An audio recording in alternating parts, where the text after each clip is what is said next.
केन्दुझर जिला भली अनुष्ठान तरफ तृतीय वार्षिक बंधु मिलन केन्दुझर जिला साईकुड़ बरपदा स्थित सेंट जावियर स्कूल परिसर में केन्दुझर जिलार विभिन्न भलीबल अनुष्ठान रेफरी और खेलाड़ी मानक नहीं तृतीय वार्षिक बंधु मिलन कार्यक्रम अनुष्ठित होईछि।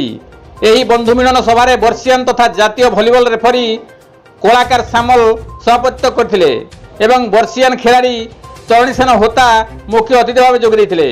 अन्यतम अतिथि भाव भूमिकार कोच मुदुली बाबू, गोवर्धन जेना, ओस्टार प्राक्तन संपादक कानुचरण सामल प्रमुख जोग देइथिले।